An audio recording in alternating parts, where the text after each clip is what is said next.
ایک اور بڑا عجب فینومنا ہے، جب بھی تکبر کی بات ہوتی ہے نا تو لوگوں کے ذہنوں میں خیال آتا ہے یہ تو امیر کرتے ہیں، ہم تو ہیں غریب، میں کہاں سے تکبر کروں گا، ویسی نوکری والا آدمی ہوں۔ یہ ہے شیطان کا وار۔ ہاں، علماء نے تکبر کے 8 ریزنز لکھے ہیں، اور اس میں جو مال ہے نا وہ تیسرے نمبر پر آتا ہے، مال پہلے نمبر پر نہیں ہے۔ تکبر کا جو سب سے پہلا ریزن ہے نا وہ ہے علم۔ جب بندہ علم سیکھ لیتا ہے نا تو اس کو باقی لوگ جاہل لگنے لگ جاتے ہیں، ان کو تو آتا ہی کچھ نہیں ہے، انہوں نے پڑھا ہی کچھ نہیں ہے۔ بڑی کمال کی روایت ہے، من قال انا عالم فہو جاہل، جس نے کہا کہ میں عالم ہوں وہ جاہل ہے۔ علم ضرور سیکھیں، مگر سیکھنے کے بعد کسی اور کو جس نے نہیں پڑھا اس کو اپنے سے کمتر نہیں سمجھنا، یہی تکبر ہے۔ سیکنڈ ریزن آف تکبر، وہ فرمایا عبادت۔ شیطان بڑا مردود ہے، پہلے تو عبادت سے روکتا ہے، اب جب عبادت کرنے لگ گیا تو اب اس کو تکبر میں مبتلا کیسے کرتا ہے کہ بندہ جب نمازیں پڑھے، روزے رکھے، صدقے کرے، ہیں تہجد پڑھے، اب اس کو باقی گھر کے لوگ، باقی دوست بڑے حقیر سے لگتے ہیں، یار کیسا آدمی ہے، میں تہجد پڑھتا ہوں یہ تو نماز بھی پوری نہیں پڑھتا۔ یو ہیو نو رائٹ، آپ کے پاس ایسا کوئی رائٹ نہیں ہے کہ آپ دوسرے کو حقیر جانیں۔ اور یہ شیطان کا بڑا خطرناک وار ہے کہ عبادت گزار کو تکبر میں مبتلا کر دیتا ہے۔ وہ بڑا پیارا واقعہ ہے نا کہ ایک بار ایک بزرگ جو تھے اپنے بیٹے کے ساتھ کہیں سفر پر جا رہے تھے، راستے میں مسافر خانہ آیا، باپ بیٹے بھی سو گئے، قافلے والے بھی سو گئے، تہجد کا وقت ہوا تو باپ بیٹے اٹھے، تہجد پڑھی۔ تہجد پڑھنے کے بعد بیٹا والد صاحب سے کہتا ہے ابا جان یہ کیسے لوگ ہیں، کوئی بھی نہیں اٹھا۔ اب جو ابو جی نے جواب دیا نا، اللہ کاش یہ بات سمجھ آ جائے کہ بیٹا تو بھی سویا رہتا تو اچھا تھا۔ بات آئی سمجھ میں؟ اب تو نے اٹھ کر تہجد تو پڑھ لی مگر پڑھنے کے بعد تجھے دوسرے حقیر لگنے لگے، یہ بڑا پرابلم ہے۔ ضرور کیجئے عبادت مگر اس لیے نہ کیجئے کہ میں دوسروں سے سپیریئر ہوں، شیطان کی بڑی عبادت تھی جناب۔ اب آیا تیسرا ریزن اور وہ ہے مال۔ جب پیسہ آتا ہے تو انسان کو غریب اچھا نہیں لگتا ہے، اس کو لگتا ہے میں نے کمایا ہے، میں نے جناب یہ عروج حاصل کیا ہے۔ ہمیشہ یاد رکھیں جو کچھ دیا ہے وہ رب نے دیا ہے، وہ جب چاہے واپس لے سکتا ہے۔ بزرگ بیٹھے پوچھو ان سے، ہم نے راتوں رات امیر کو کنگال ہوتے دیکھا ہے، زکات دینے والوں کو زکات لینے والا بنتے دیکھا ہے۔ اس کووڈ نے تو بہت کچھ لوگوں کو دکھایا نا، کئیوں کو عروج ملا، کئیوں کو زوال ملا۔ چوتھے نمبر پر کہا حسب و نسب، بڑا خاندان، بڑی فیملی۔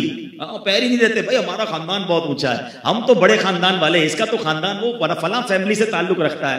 اللہ اکبر، ذرا سوچو میرے آقا علیہ الصلوۃ والسلام نے حجۃ الوداع کے موقع پر جو تاریخی خطبہ فرمایا تھا اس وقت یہ شاندار اعلان کیا تھا کہ اسلام آیا اس لیے ہے کہ اب یہ جو حسب و نسب کا تکبر ہے، تفاخر ہے، اس کو ختم کرنے اسلام آیا ہے کہ کوئی قبیلہ کسی قبیلے سے افضل نہیں ہے، اللہ کی بارگاہ میں مقرب وہ ہے جو زیادہ تقوی والا ہے۔ مگر آج بھی یہ بیماری موجود ہے کہ میرا خاندان اونچا، اس کا خاندان نیچا، اور یہ حسب اور نسب بھی تکبر لاتا ہے۔ اور جو یہ حسب نسب پر تکبر کرتے ہیں نا فیملی وائز، پھر کبھی کبھی ہم نے دیکھا ہے ایسی غلطی ہوتی ہے کہ کسی کو منہ دکھانے جیسے بھی نہیں رہتے، پھر کدھر جاتا ہے خاندان، تو کبھی اس پر تکبر نہیں کرنا چاہیے۔ پانچواں ریزن جو علماء کہتے ہیں عہدہ، منصب، کسی کو کوئی عہدہ مل جائے، کوئی منصب مل جائے، انسان پھر تکبر میں گرفتار ہوتا ہے۔ حالانکہ یہ عہدے، یہ کرسیاں یہ چند دنوں کی ہوتی ہیں، اس پر تکبر نہیں کرنا چاہیے۔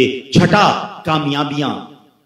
جب بندے کو دھڑا دھڑ کامیابیاں ملے نا، ارے بھائی میں تو پتھر کو ہاتھ لگاتا ہوں سونا ہو جاتا ہے، جو ڈیل کرتا ہوں فائدہ ہی فائدہ ہوتا ہے، جو فیصلہ کرتا ہوں کمال کا ہوتا ہے۔ ابھی ایک آئٹم خریدی، ہر کوئی منع کر رہا تھا، میں نے خریدی، دیکھو پیسے بڑھ گئے، یہ مجھے ایسا پتا ہے۔ یہ انسان کو مبتلا کرتا ہے تکبر میں۔ ارے تمہاری کیا اوقات ہے، میری کیا اوقات ہے، اللہ مہربانیاں کر رہا ہے اور تم اتراتے جا رہے ہو۔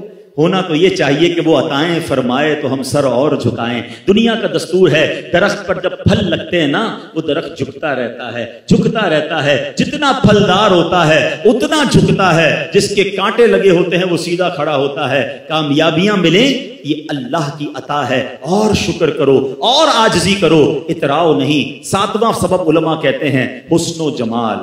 کوئی خوبصورت اللہ نے کسی کو بنایا، اس کے بھی اسٹائل عجیب و غریب ہو جاتے ہیں، اس کو کوئی سانولا آدمی اچھا نہیں لگتا ہے، کہتا ہے یار دیکھو اس کا رنگ کیسا ہے، اس کا قد کیسا ہے، اس کا انداز کیسا ہے۔ توبہ توبہ توبہ۔ ارے اللہ کے بندوں، اگر اللہ نے تمہیں اچھی شکل صورت دی ہے نا تو اللہ کا اور شکر ادا کرو۔ کہ اللہ زوال نعمت سے بچانا اور میرے مالک ادھر تو اچھی شکل دے دی، قیامت میں بھی چمکتا چہرہ دینا۔ کیا فائدہ ایسی شکل کا کہ ادھر خوبصورت شکل ہو اور قیامت کے دن چہرہ سیاہ ہو جائے۔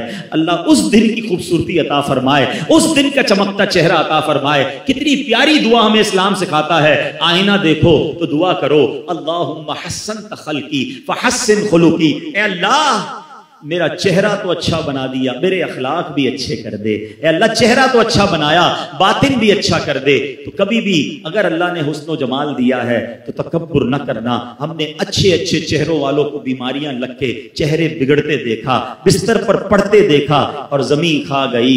نوجوان کیسے کیسے ہوئے نامور، بے نشان کیسے کیسے، اسی 2 گز کی قبر میں مٹی کے اندر وہ خوبصورت بھی چلا جاتا ہے۔ تو اترانا نہیں ہے۔